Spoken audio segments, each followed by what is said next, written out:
Hi friends, welcome to our study classes. तो my dear friends, एक बार फिर से आपका स्वागत है हमारी इंटरव्यू विद टॉपर सीरीज में। और आज हमारे साथ जुड़े हैं बहुत ही स्पेशल गेस्ट आदिमा जैन जी। हमारे साथ आज जुड़े हैं और इन्होंने हाल ही के जून 2020 एग्जामिनेशन में कॉमर्स के अंदर जेआरएफ क्रैक किया है with a very good score 99.66 percentile से इन्होंने एग्जामिनेशन को क्रैक किया है। तो सबसे पहले तो मेनी मेनी कॉन्ग्रेचुलेशन आदिमा जी। बहुत ही अच्छा लगा आपकी अचीवमेंट को थैंक यू सुनकर। Sir, thank you. बहुत ही अच्छा लगता है जब हमारे साथ कुछ लोग जुड़े हों और वो अपने गोल को अकम्प्लिश कर ले। बहुत अच्छा लगता है हमें, और आपका अचीवमेंट सुनकर भी बहुत अच्छा लगा हमें। इतने अमेजिंग स्कोर के साथ आपने जेआरएफ क्रैक किया। तो बहुत बहुत स्वागत है आदिमा जी आपका एवर स्टडी प्लेटफॉर्म पे। तो आदिमा जी के बारे में आपको एक बार जल्दी यस से मैं सर। बता देता हूँ। तो आदिमा जी बिलोंग करते हैं उत्तर प्रदेश से, ईटा उत्तर प्रदेश से बिलोंग करते हैं। और इन्होंने जवाहरलाल नेहरू कॉलेज ईटा उत्तर प्रदेश से ही अपनी ग्रेजुएशन करी। और जो इन्होंने पोस्ट ग्रेजुएशन करी अपनी सेंट जोन्स कॉलेज आगरा से करी। और प्रेजेंटली ये पीएचडी कर रहे हैं जी दयाल बाग एजुकेशनल इंस्टीट्यूट आगरा से। तो माय डियर फ्रेंड्स, ये थी आदिमा जी के बारे में कुछ डिटेल। अब आदिमा जी के पास चलते हैं और जानते हैं कि क्या उनकी स्ट्रेटेजी, क्या अप्रोच रही इस एग्जामिनेशन को लेकर, जिसको फॉलो करके उन्होंने इस बार अपना जेआरएफ जो है अकम्प्लिश कर लिया। Hello sir, hello everyone. तो स्ट्रैटेजी तो एज सच मतलब हो सकता है, पर्सन टू पर्सन डिपेंड कर सकती है। जी जी। तो ये मेरा फोर्थ अटेम्प्ट था। इससे पहले मैंने फर्स्ट अटेम्प्ट अपना दिया था दिसंबर 2018 में। तब मैं मतलब पोस्ट ग्रेड में सेकेंड ईयर में थी। तो फर्स्ट अटेम्प्ट में मेरा नेट क्लियर हुआ। ओके। उसके बाद मतलब ये है कि सेकेंड अटेम्प्ट में भी नेट क्लियर हुआ, थर्ड अटेम्प्ट में भी नेट क्लियर हुआ। तो जब भी नेट क्लियर होता था तो हमेशा मैं ये सोचती थी कि अरे अब मुझे दोबारा से एग्जाम देना पड़ेगा, दोबारा से वही सब पढ़ना पड़ेगा। तो मतलब काफी डिप्रेस हो जाती थी कि अब वही दोबारा से फिर से। बट ये है सर कि कभी छोड़ा नहीं कि अब नहीं देती हूँ एग्जाम, ऐसा नहीं किया, ड्रॉप नहीं किया आइडिया। तो शायद मेरे लिए वही काम कर गया। आई ओके मीन ओके। कि वहीं से। तो जब मैंने दिसंबर 18 में स्टार्ट किया था तब मेरी स्ट्रैटेजी क्या थी, तब मैंने 56 डेज की प्रिपरेशन की थी।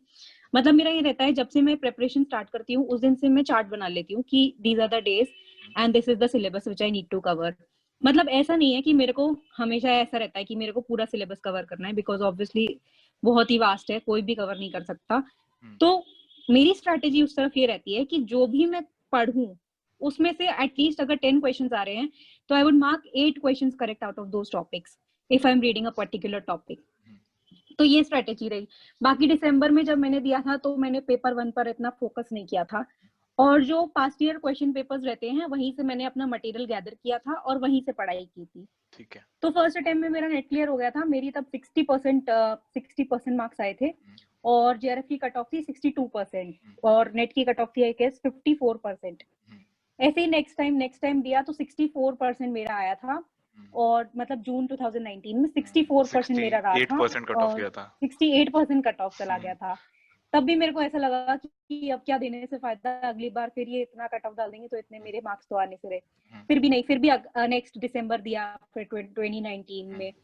तब मेरा 61.67 आया था और कट ऑफ थी 62.67। ओके। तो फिर वही हो गया कि अब भी नहीं हुआ। फिर इस बार भी जब एक दिन पहले इन्होंने कट ऑफ रिलीज किया था तो 99.35 परसेंटाइल देख के आई वाज लाइक कि अब तो ये तो कुछ ज्यादा ही हो गया। लेकिन फिर हो गया। तो मतलब ये है कि आप अपने टाइम के लिए वेट करो, आप लूज मत करो उसको। बाकी जहां तक प्रेपरेशन की बात रही, मेरा स्ट्रेटेजी यही है, मेरा हमेशा से ये रहता है कि जो मैं क्वेश्चंस पढ़ रही हूँ, जो एरिया में पढ़ रही हूँ, वहां से I be truthful and from that area I be scoring marks for sure. जो मैं नहीं पढ़ रही हूँ वो बिल्कुल छोड़ दे रही हूँ। अगर, और वो छोड़ देने का मतलब ये नहीं है कि आप बिल्कुल छोड़ दो। अगर क्वेश्चन आपके पास एग्जाम में आ रहा है, आप स्क्रीन पे देख रहे हो, अगर आपको लगता है कि आप अपने बेसिक 11th-12th से आपने जो पढ़ाई स्टार्ट की थी तब को वो बेसिक कंसेप्ट लगा के अगर आप उसे सॉल्व कर लेते हो तो वेल एंड गुड। नहीं कर पाते हो तो फिर मतलब सब मार्क करते हैं, क्योंकि नेगेटिव मार्किंग का ऐसा कुछ वो नहीं है। तो बेसिक स्ट्रेटेजी यही है कि जो पढ़ रहे हैं उसको मतलब ट्रूथफुली पढ़ेंगे, बाकी जो छूट रहा है उसकी टेंशन नहीं ले रही है कि ये छूट रहा है ऐसे कुछ। तो ये थी मतलब बेसिकली ऐसा। मुझे जो बातें इनसे जानने को मिली, एक तो ये कि आपको विल हमेशा अपनी स्ट्रांग रखनी चाहिए, आपको कभी हिम्मत नहीं हारनी चाहिए कि एग्जामिनेशन नहीं क्रैक हो रहा तो हम छोड़ दें, ऐसा कभी नहीं सोचना चाहिए। और एक ऑर्गेनाइज्ड मैनर में पढ़ाई करें तो बेहतर है। जैसे इन्होंने बताया कि मैं एक चार्ट बना लेती थी और चार्ट बनाकर एक स्ट्रेटेजी बना लेती थी कि डे बाय डे मुझे क्या तैयारी करनी है, कैसे पढ़ना है। तो ये भी बहुत जरूरी है कि आपकी प्रिपरेशन में कुछ एक ऑर्गेनाइजेशन हो। ऐसा नहीं हैफाजार्ड मैनर में कुछ भी उठा के कभी भी पढ़ लिया, कभी भी कोई वीडियो देख ली, तो ऐसे जो है आपकी प्रिपरेशन प्रॉपरली नहीं हो पाएगी।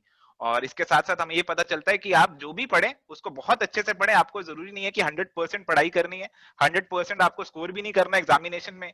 जैसा अभी बातचीत चल रही थी कि 60 कुछ परसेंट पे ही आपका नेट और जेआरएफ क्रैक हो जाता है, तो 100% तो मार्क्स भी नहीं चाहिए हमें। बट आप जो चीज पढ़े उसे अच्छे से करें, जो सवाल आपको आ रहे हैं, जो भी आपने टॉपिक पढ़े हुए हैं, उसमें आपकी गलती नहीं होनी चाहिए। अगर उसमें भी आपकी गलती हो रही है तो फिर आपकी कहीं ना कहीं कमी है।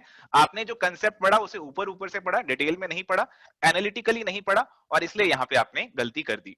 तो अब आदिमा जी से हम जानना चाहेंगे, देखो काफी सारे जो स्टूडेंट्स हैं, एस्पिरेंट्स हैं, यस उनका सर। सवाल रहता है कि कितने घंटे पढ़ना चाहिए तब हमारा जेआरएफ निकल कर आएगा। तो आपको क्या लगता है, ऐसा कुछ मैटर करता है क्या? सर ऐसा कुछ भी मैटर नहीं करता। अगर आपने 11th-12th में जो बेसिक्स पढ़े हैं, आपने ग्रेजुएशन पोस्ट ग्रेजुएशन में जो पढ़ा है, अगर आपको उसका कोर कंसेप्ट पता है तो कितने घंटे पढ़ना, क्या घंटे पढ़ना, कुछ मैटर नहीं करता। बट हाँ, ऑब्वियसली एग्जाम से आई गेस 10 डेज बिफोर तो आपको काफी सीरियस हो जाना है कि एग्जाम देना है। अगर आप इस बार तो सर टाइम की कमी की वजह से मतलब मैंने मॉक्स भी ज्यादा नहीं लगा पाए थे।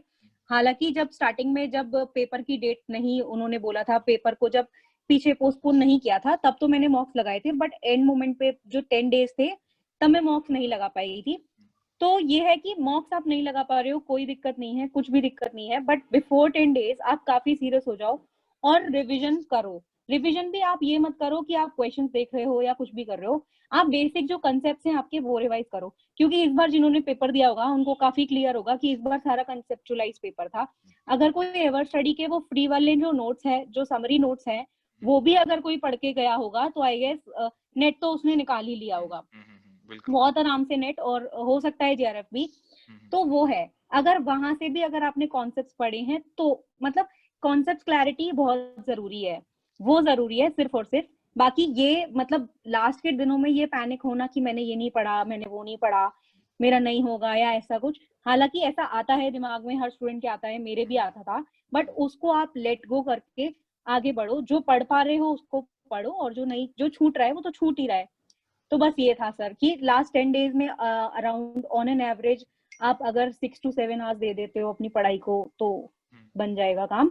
बाकी तो डेली बेसिस पे मेरा तो ऐसा था कि अराउंड 2-3 आवर्स ओके पहले, मतलब okay before 10 days. Okay okay. अब तो यस एक्सपीरियंस हो सर। गया, तो आपको काफी सारी चीजें, आई थिंक कंसेप्ट तो आपके क्लियर ही होंगे, तो इसीलिए एंड में आपको हाँ ज्यादा टाइम नहीं लगा। बट जो भी कोई हाँ, बिगिनर है उसका भी उसे थोड़ा सा बेनिफिट टाइम हुआ ज्यादा सर। लगाना हाँ पड़ेगा। हाँ। और हाँ, जैसा कि इन्होंने क्योंकि बताया कि अगर आपको लगता है कि बताइए। कंसेप्ट आपके प्रॉपरली पॉलिश्ड हैं तो भी आपको इतना टाइम लगेगा नहीं। लेकिन अगर आप कंसेप्ट, आपको लगता है कि कंसेप्ट आपके वीक हैं, तो फिर जरूरत है आपको वही रूट्स में से पढ़ने की जो हमने 11th-12th से शुरू किया था बिल्कुल वहां बिल्कुल से। बिल्कुल। कंसेप्ट जो है यस सर। हमारे स्ट्रांग होना चाहिए, बहुत जरूरी है, क्योंकि सवाल जो है कंसेप्चुअल आ रहे हैं, जैसा कि इन्होंने बताया। ऐसा नहीं है कि रट्टे लगा के आपके सारे आंसर निकल आएंगे। डायरेक्ट सवाल जो आया करते थे किसी जमाने में, आजकल नहीं पूछ रहे। आपको 100% कंसेप्ट की क्लैरिटी होगी तभी अपना आंसर आप यहाँ पे मार्क कर पाएंगे। तो ऐसा कुछ नहीं है कि दिन में आपको 15, 16, 17, 18 घंटे पढ़ना है, ऐसा कुछ नहीं है। आप नहीं। कंसिस्टेंटली पढ़ें, और जो भी पढ़ रहे हैं बहुत अच्छे से पढ़ें, तो आप अपना जेआरएफ क्रैक कर सकते हैं। और साथ ही साथ इन्होंने ये भी बताया कि रिवीजन जो है बहुत जरूरी है। आपको चीजों का रिवाइज करना होगा, नहीं तो चीजें जो है आपके माइंड से स्किप हो जाएंगी। तो आप रिवीजन के लिए जरूर टाइम निकालिए। जैसे लास्ट के इन्होंने बताया कि 10 डेज में मैंने रिवीजन के लिए पूरा टाइम निकाला और अच्छे से रिवाइज किया। तो लास्ट के डेज में पैनिक नहीं होना। ऐसा होता है कि एकदम से नोटिफिकेशन आ जाता है तो एकदम से बहुत पैनिक हो जाता है क्रिएट, कि अब एग्जाम होने वाला है, बहुत कम समय रह गया। तो ऐसा नहीं है, तो आपको पैनिक नहीं होना। आपको समय को यूटिलाइज करना है, और जो भी आपने पढ़ा है उसे अच्छे से रिवाइज करना है एग्जामिनेशन के लिए। तो ये बातें हमें आज इनसे जानने के लिए मिली। और कुछ वर्ड्स ऑफ एडवाइस आप देना चाहेंगे जो कि फ्यूचर हमारे एस्पिरेंट्स हैं, जो कि जैसे आपने बताया कि आप नेट पे काफी देर तक अटके रहे और फिर जेआरएफ तक आप बाद में पहुंचे, ऐसा कुछ आप उन्हें गोल्डन वर्ड्स, कुछ गोल्डन रूल देना चाहेंगे कि अगर आप नेट पे अटक रहे हो, जेआरएफ पे पहुंचना चाह रहे हो, तो क्या वो डिफरेंट चीज है जो कि आपको करनी चाहिए कि आप अपने जेआरएफ के गोल को अकम्प्लिश कर लें? सर सबसे पहली चीज तो ये है कि आप अपने टाइम के लिए वेट करो। अगर आपका नहीं हो रहा है तो आप बार बार दो। आपका ये नहीं है कि नहीं होगा, क्योंकि मेरे को भी हमेशा ऐसा लगता था कि यार मुझे दोबारा एग्जाम देना पड़ेगा, मैं नहीं देती हूँ एग्जाम, हर बार मुझे ये लगता था। बट फिर भी उसको लेट गो करके मैं आगे बढ़ी, मैंने एग्जाम दिया तो देखो आज क्लियर हो गया। तो सबसे पहली पीस ऑफ एडवाइस तो यही है कि आप अपने टाइम का आने का वेट करो। नहीं आता है तो भी मतलब दो, आप एग्जाम कंसिस्टेंटली एग्जाम दो। क्योंकि आप एग्जाम देते हो तो आपको काफी पैटर्न का पता लग जाता है, काफी चीजें आपको इंपॉर्टेंट एरियाज पता चल जाते हैं। तो एक तो एडवाइस वो है। बाकी सर सेकंड एडवाइस मेरी ये रहेगी कि पेपर 1 में मतलब अच्छे से आप उसके पेपर 1 के कंसेप्ट पढ़ लो। और जितना मतलब मेरा हमेशा ये रहता था कि मैं जो सिलेबस होता था उसमें हमेशा सिर्फ और सिर्फ 8 यूनिट्स काउंट करती थी पेपर 1 की। उसमें रीडिंग कॉम्प्रिहेंशन और डीआई मैं उसको स्किप कर देती थी, क्योंकि आई वाज लाइक कि ये तो एग्जाम में देखेंगे। तो वहां तो 8 यूनिट्स में से भी मैं वो 6 यूनिट्स कवर करती थी। 2 यूनिट्स में कहती थी कि छूट रहे हैं तो छूट जाने दो। बट अगर आपको मतलब बाकी 6 यूनिट्स का मतलब ये है कि अगर 6 यूनिट से 40 क्वेश्चंस आ रहे हैं तो वो 40 क्वेश्चंस आपके करेक्ट हो रहे हैं। तो मतलब पीस ऑफ एडवाइस यही है कि आप जो पढ़ रहे हो उसको ट्रूथफुली पढ़ो, अदरवाइज पढ़ने का वो भी कोई फायदा नहीं है, वो भी आपको कोई हेल्प नहीं करेगा। बाकी ये है, बाकी सर पेपर 2 के लिए एवर स्टडी बहुत ही अच्छा प्लेटफॉर्म है। इतना बेनिफिट हुआ है मुझे, मतलब मैं बता नहीं सकती। और वही है कि आप फ्री कोर्सेज भी, अगर आप नहीं लेते हो सब्सक्रिप्शन, आप फ्री कोर्सेज भी कर लेते हो। आप मॉक कर लो और साथ में यहाँ पर वो जो previous year unit wise provide किए हुए हैं एमसीक्यूज, वो भी काफी बेनिफिशियल रहे हैं। तो ये है, आप अपना बेस्ट दो, गिव अप मत करो, अपने टाइम का वेट करो। तो ये है सर एडवाइस। तो डीमोटिवेट हमें बिल्कुल नहीं होना, जैसा कि बताया इन्होंने। आप वेट कीजिए और मेहनत करते रहिए। आपका जो टाइम है, जैसे वो बोलते हैं ना, अपना टाइम आएगा, तो आपका भी टाइम बिल्कुल जरूर यस आएगा अगर आप सर। जेआरएफ के लिए एस्पायर कर रहे हैं। तो ये बातें हमें आज इनसे जानने के लिए मिली। और अब हम इनसे पूछना चाहेंगे कि अब इनके फ्यूचर क्या प्लान्स हैं, क्या ये फ्यूचर में करना चाह रहे हैं। फ्यूचर में अभी तो I have enrolled in PhD, तो अभी वो कंप्लीट होने के बाद I be looking forward for a job as an assistant professor. And then उसके बाद मेरा पोस्ट डॉक का भी ऐसा है कि पहले देखते हैं कि यहाँ पर डॉक्टरल में क्या हो रहता है, फिर उसके आगे पोस्ट डॉक एंड फिर वही job assistant as an assistant professor, then further associate and then professor. तो जैसा आपने बताया तो अभी पीएचडी तो कर यही रहे हैं। प्लान है सर। हाँ, तो काफी सारे यस सर। स्टूडेंट्स की एक क्वेरी रहती है कि पीएचडी के लिए कैसे शुरुआत करें, कैसे हमें एनरोलमेंट होगा, क्या कोई एंट्रेंस एग्जामिनेशन होता है। तो जैसे आप आगरा से पीएचडी कर रहे हैं, तो वहाँ के बारे में थोड़ा बताइए कि वहाँ पीएचडी का कैसा प्रोसीजर रहता है। अभी मैं दयालबाग एजुकेशनल इंस्टीट्यूट आगरा में मैंने एनरोल कर रखा है, वहां से मैं पीएचडी कर रही हूँ।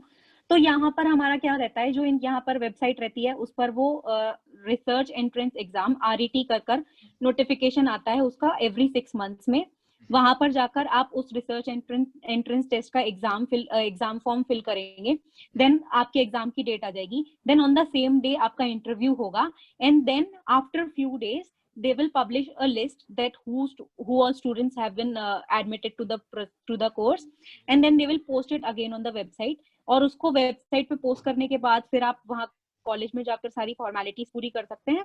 उसके बाद वहां पर एक बोर्ड मीटिंग होती है जिसको कि हम research committee RDC research committee की मीटिंग बोलते हैं। तो वहां पर फिर गाइड अलॉटमेंट और वो सब होता है। कोई मतलब बेसिकली आपको रिसर्च एंट्रेंस टेस्ट के लिए आपको एनरोल करना है वहां पर, वो नोटिफिकेशन आपको वेबसाइट्स पे कॉलेज की मिल जाएगी। तो उसका जो सिलेबस है एंट्रेंस टेस्ट का, उसके लिए कोई अलग से भी तैयारी आपने करी, या फिर जो नेट की तैयारी है वो सफिशिएंट होती है? नेट की तैयारी से ही वो सफिशिएंट है। और उसके मतलब ये है कि रिसर्च एंट्रेंस टेस्ट में थोड़ा सा रिसर्च के लिए आपको ज्यादा पढ़ना पड़ेगा, रिसर्च आरएम थोड़ी ज्यादा पढ़नी पड़ेगी, उस पर फोकस देना पड़ेगा। बाकी सिलेबस सर सेम है, वहीं से सब कवर हो जाता है अगर आप नेट की तैयारी अच्छे से कर रहे हो तो। ओके ओके ओके, चलिए बहुत अच्छा लगा आदिमा जी से जुड़कर। आज बहुत सारी चीजें इनसे जानने के लिए मिली। हमें कभी डीमोटिवेट नहीं होना चाहिए और कैसे आप अपनी पीएचडी स्टार्ट कर सकते हैं, बहुत सारी चीजें हमें आज जानने के लिए मिली। तो बहुत बहुत शुक्रिया आदिमा जी आपका कि आज हमारे साथ आप जुड़े और बहुत सी अपनी जो इंपॉर्टेंट बातें हैं जो कि आपने सीखी, आपने आगे स्टूडेंट्स के साथ भी शेयर करी। बहुत ही अच्छा लगा मुझे और उम्मीद करता हूँ कि हमारे जो व्यूअर्स हैं उनको भी इतना ही अच्छा लगेगा। तो यहाँ पे आदिमा जी से हम विदा लेते हैं। तो माय डियर फ्रेंड्स, ये था हमारा आज का डिस्कशन, आज की चर्चा ये थी हमारी। तो माय डियर फ्रेंड्स, इस सेशन को मैं एंड कर रहा हूँ। मिलेंगे बहुत ही जल्द कुछ और ऐसे सीरीज के वीडियोस के साथ। तब तक के लिए bye bye, take care and all the best. Thank you sir.